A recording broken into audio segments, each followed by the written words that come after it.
امتحان کی بھی اس نے صورتیں رکھی کہ امتحان میں لوں گا تو کیسے لوں گا. لہذا امتحان کی 3 صورتیں سامنے آئی.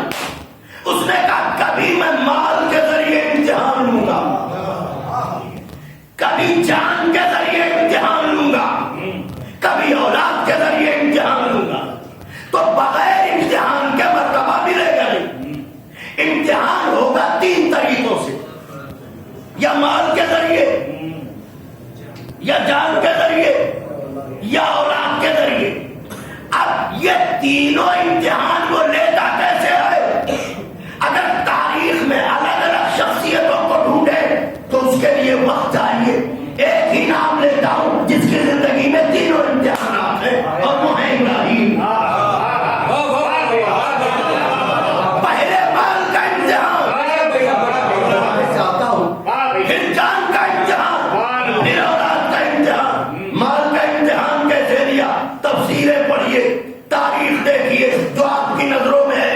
جناب ابراہیم کے پاس بھیڑ بکریوں کا بہت بڑا غلہ تھا, چھوٹا موٹا نہیں, بڑا غلہ تھا. جناب ابراہیم اس غلے کو لے کے نکل جاتے تھے. ایک دن جو گئے تو سناٹا ہے, بکریاں بھیڑیں اپنی غذا حاصل کر رہی ہیں, اور جناب ابراہیم یاد خدا میں ہیں کہ اسی عالم میں ابراہیم کی نظریں اٹھی. اب تو ابراہیم کی نگاہ اٹھی تو کیا دیکھا؟ آئیے تشریف لائیے, ایک صلوات ارشاد.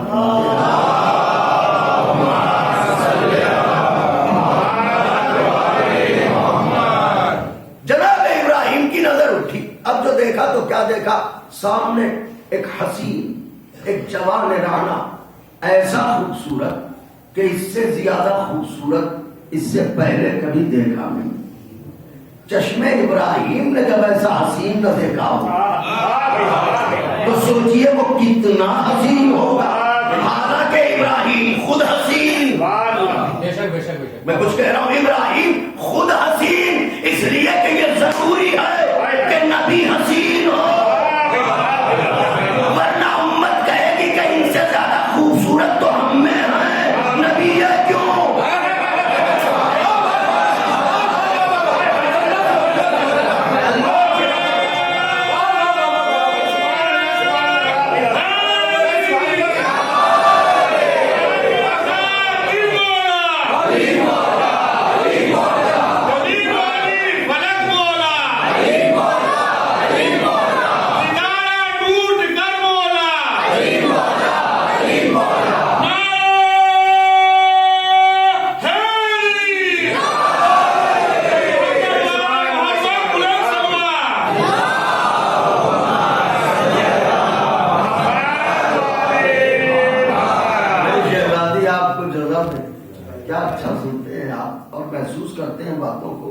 امت تو فوراً ہی دھرنے کو بیٹھ جائے.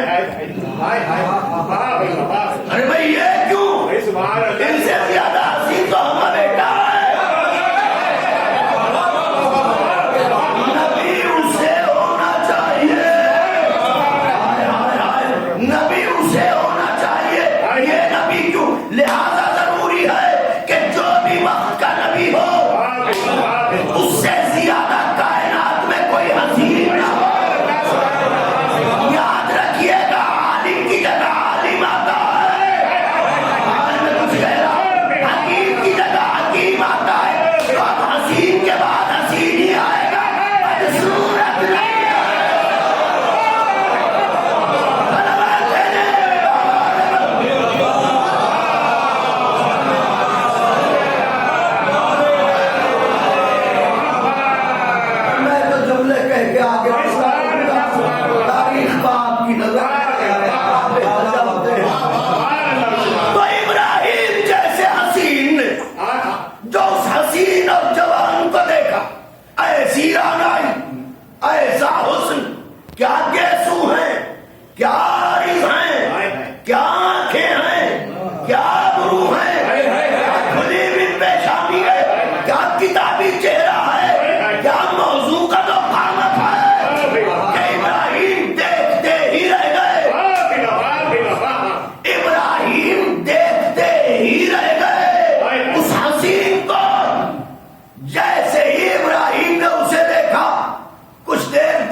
کے دل میں خیال آیا میں تو نبی ہوں، ابھی یہ جیسے ہی مجھے دیکھے گا میری طرف مڑے گا۔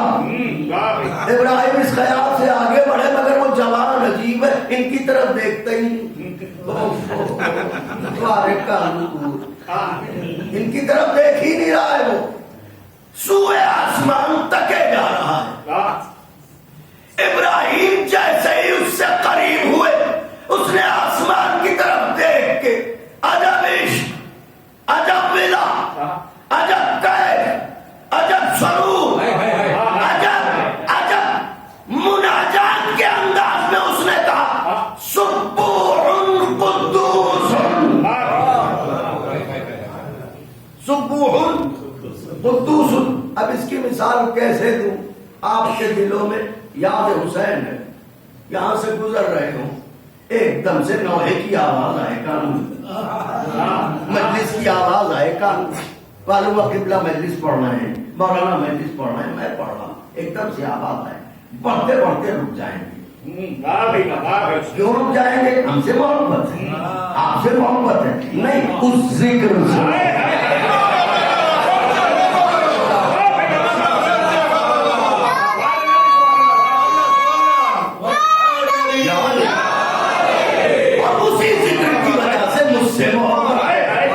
مولانا سے محبت ہے تو وہ ذکر چونکہ وہ محبوب ہے، ذکر سے محبت ہے، پڑھتے میں قدم رک جائیں گے، فوراً دوڑ کے آئیں گے، تھوڑی دیر اور پڑھ دیجیے ہمیں اچھا لگ رہا ہے، تھوڑی دیر اور پڑھ دیجیے ہمیں اچھا لگ رہا ہے۔ اب جیسے ہی اس نے کہا سبوح قدوس تو اس نے حمد اس کی تھی جسے ابراہیم چاہتے ہیں، کسی کی قربت کے لیے ابراہیم ہر لمحہ پہ تیار رہتے ہیں۔ ابراہیم نے جو لہم سنا، آواز سنی، تسبیح سنی، وہ مٹھاس، وہ کیفیت، ابراہیم کا دل تڑپ گیا۔ ابراہیم آگے بڑھے کہا اے بھائی ایک بار اور کہہ دو، ایک بار اور کہہ دو۔ اس نے ابراہیم کی طرف دیکھا ہی، وہ دیکھتا رہا طرف سے آسمان۔ ابراہیم نے کہا اچھا سنو، یہ میرے پاس مال ہے دنیا میں، بے بکریوں کا غلہ ہے، اس میں سے آدھے کا حصے دار تمہیں بنا رہا ہوں، ایک بار ہو گیا۔ میرے دل میں میں یہ بتا رہا ہوں مال کا امتحان کیسے ہوتا ہے، کہ اس میں سے آدھے کا حصے دار تمہیں بنا رہا ہوں، ایک بار اور کہہ دو، بڑا اچھا لگ رہا ہے، ایک بار کہہ دو۔ اس نے پھر کہا سبوح قدوس۔ ابراہیم کا دل نہ بھرا، بے قراری اور بڑھی۔ ابراہیم نے کہا ایسا کرو پورا گلہ لے جاؤ، ایک بار اور کہہ دو۔ ہائے رے عشق، ہائے رے محبت، ہائے رے تڑپ، پہلے کا آدھا گلہ لے جاؤ۔ جیسے ہی کا دل اور بے چین ہوا، ایک بار اور کہہ دو پورا گلہ لے جاؤ۔ اس نے ایک بار اور کہا سبوح قدوس۔ اب تو ابراہیم کے پاس کچھ بھی نہیں، اب کہیں کیسے کہ ایک بار اور کہو، مگر دل ہے کہ مانتا نہیں ہے۔ اور سنو اور سنو اور سنو۔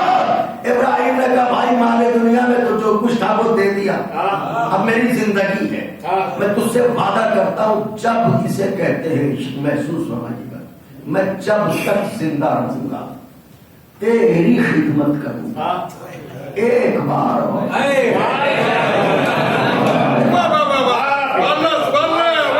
جب تک زندہ رہوں گا تیری خدمت کروں گا، ایک بار اور کہہ دے۔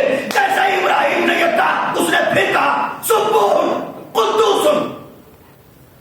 ابراہیم نے سنا، اس نے کہا، کہنے کے بعد مڑا اور روانہ ہوا۔ ابراہیم آگے بڑھے، اے بھائی نبی ہوں، وعدہ نبھاؤں گا، امتی تھوڑی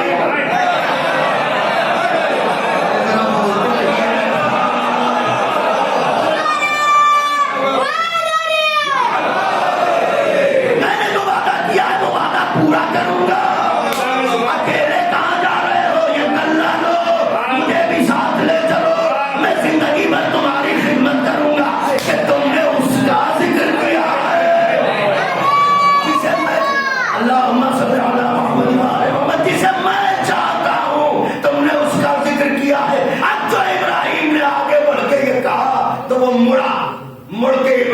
کو دیکھا, سلام کرتے ہوئے کہا ابراہیم میری حیثیت میں آپ سے خدمت لوں.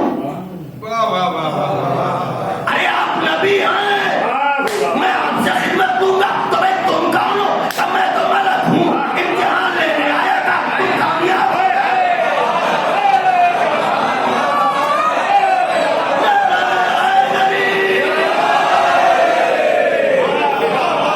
امتحان لینے آیا تھا, تم کامیاب ہو گئے. تو پہلی بار کا سکون قدوس ابراہیم کا دل نہ بھرا, اور کہو پھر کہا, اور کہو پھر کہا, اور کہو آدھا گلہ لے جاؤ, پورا گلہ لے جاؤ, ہماری زندگی لے جاؤ, مگر اس کا نام لیتے رہو, اس کی تسبیح پڑھتے رہو. میں اسے چاہتا ہوں, اس سے محبت ہے, دل نہیں بھرتا, سنتا رہوں گا. لوگ ہم سے کہتے کب تک علی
پورا گلہ دے دیا اور پھر کہا کہ میں چل رہا ہوں. تو انہوں نے کہا آپ نبی ہیں, ہم آپ سے خدمت لیں گے. تم کون ہو؟ کہ میں ملک ہوں. کاہے کو آئے تھے؟ کا امتحان تھا آپ کا پھر کا پاس ہو گئے, کامیاب ہو گئے. اللہ یہ دیکھنا چاہتا تھا کہ اس کے سامنے تم مال دنیا کو اہمیت دیتے ہو یا اس کی محبت کو. اب پڑھا لکھا مجمع ہے, کرنا یہاں آپ دونوں حضرات سے خاص توجہ چاہتا ہوں. دیکھیے ابراہیم کا لقب کیا ہے؟ خلیل اللہ. اس کا مطلب کیا ہوا؟ یہ تو بچے اللہ کا. تو ابراہیم ہے اللہ کے دوست, خلیل اللہ. تو ابراہیم کیا ہے؟ شرمایا ابراہیم ہے خلیل اللہ. میرا آخری نبی کیا ہے؟ حبیب اللہ.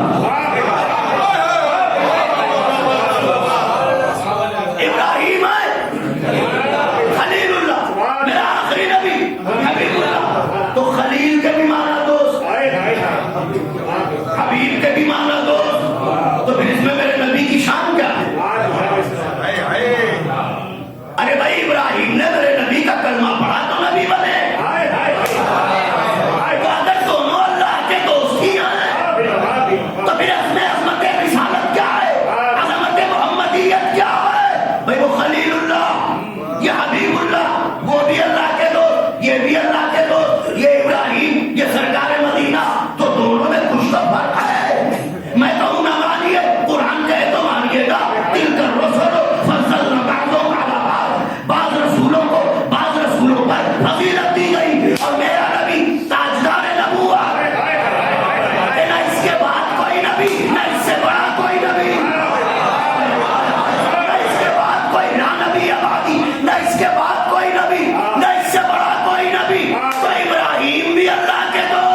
اور محمد عربی بھی اللہ کے دوست، تو پھر دونوں برابر ہو گئے. فرق کیا رہا کہ یہ خلیل اللہ یہ حبیب اللہ.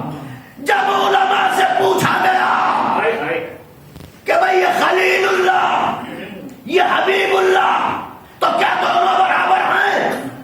علماء حقہ نے جواب دیا کہ خلیل کے معنی بھی دوست کے ہیں، حبیب کے معنی بھی دوست کے ہیں، مگر ایک فرق ہے. فرق کیا ہے؟ کا فرق یہ ہے خلیل اسے کہتے ہیں جو اسے چاہے.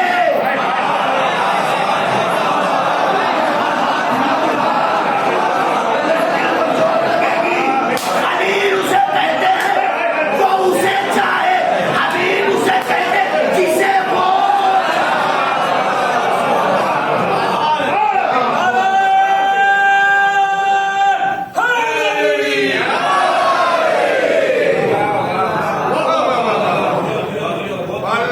خلیل اسے کہتے ہیں جسے وہ چاہے، اور حبیب کسے کہتے ہیں جسے. یہ خلیل یہ اس کو چاہیں گے، وہ ان کو چاہتا ہے، وہ ان کو چاہتا ہے. اب دلیل کیا ہے کہ یہ اس کو چاہتے ہیں وہ ان کو چاہتا ہے؟ دلیل قائم کر دوں تاکہ بات ادھوری نہ رہ جائے. دیکھیے جسے آپ چاہتے ہیں، جیسے مثال کے طور پر آپ مجھ سے محبت کرتے ہیں. ایک مثال دے رہا ہوں، میں یہاں آیا، آپ نے ایک عالیشان مکان بنایا ہے، تو اب آپ کی خواہش یہ ہے کہ چونکہ آپ مجھے چاہتے ہیں لہذا آپ چاہتے ہیں کہ میں آپ کے گھر چلوں، چاہے 10 منٹ کے لیے چلوں. آپ اپنا گھر مجھے دکھائیں. کیوں؟ اس لیے کہ آپ مجھے چاہتے ہیں. لیکن جسے میں چاہتا ہوں پھر اسے میں بلاؤں گا. اس کا مطلب ہے کہ معیار محبت یہ ہے کہ جو جسے چاہتا ہے وہ اسے بلاتا ہے. ابراہیم اسے چاہتے ہیں، زندگی بھر ندا دیتے رہے، مگر وہ محمد کو چاہتا ہے، اس لیے شب معراج بلا لیا. سبحان الذی اسریٰ بعبدہ. فرمایا آپ نے یہ ہے اس کو کہتے ہیں ابھی. اچھا تو اب یہاں پر امتحان ہوا جناب ابراہیم کا. کیسے امتحان ہوا؟ وہ کا ساتھ امتحان ہوا کاہے کے ذریعے ہوا؟ دولت کے ذریعے، مال کے ذریعے، جو ان کے پاس تھا اس کے ذریعے امتحان ہوا. اب آئیے دوسرا امتحان جان کے ذریعے. یہ پہلے امتحان سے ذرا سخت ہے، کہ دوسرا امتحان جو ہے یہ پہلے امتحان سے سخت. جان کا امتحان کیسے؟ ایک طرف قوت نمرودی ہے، دوسری طرف اکیلے ابراہیم. ایک طرف قوت نمرودی، دوسری طرف اکیلے ابراہیم. نمرود چاہتا ہے خدا اسے کہا جائے، ابراہیم چاہتے ہیں کہ خدا حقیقی کو پہچانا جائے. ایسی طاقت نبوت ہوتی ہے کہ پوری دنیا ایک طرف مگر ابراہیم ڈرتے نہیں. ابراہیم کے دل میں خوف نہیں ہے، ٹکرائے ہوئے ہیں. اللہ کو مانو یہ جھوٹا ہے، یہ غلط کہتا ہے، یہ خدا نہیں ہے. اس کا مطلب ابراہیم نے یہ سیرت قائم کی کہ اگر کوئی نہ ہو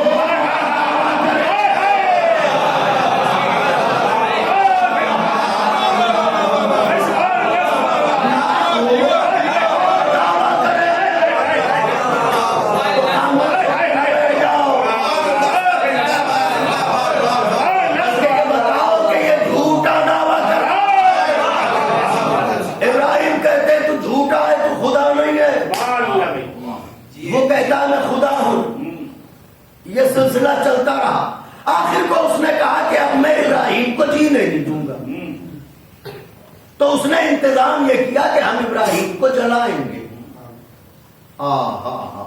میں کچھ کہنا چاہتا ہوں، میری طرف دیکھیے دعاؤں کی خاصگاری کے ساتھ. میں نے کہا نا واقعات وہی ہوتے ہیں، مگر یہی تو اس گھرانے کا معجزہ ہے. باغ کھلتے ہیں. کب میں انہیں جلاؤں گا، آگ اور لکڑی اکٹھا کرو.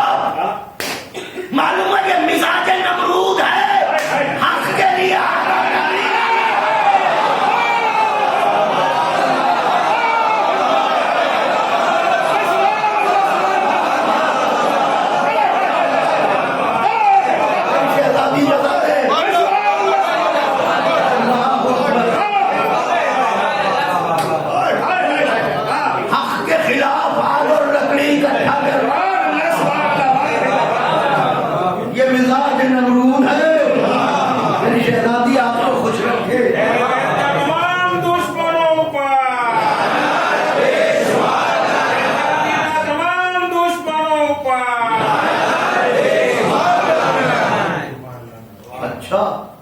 تو کہا کہ آگ اور لکڑی اکٹھا کرو.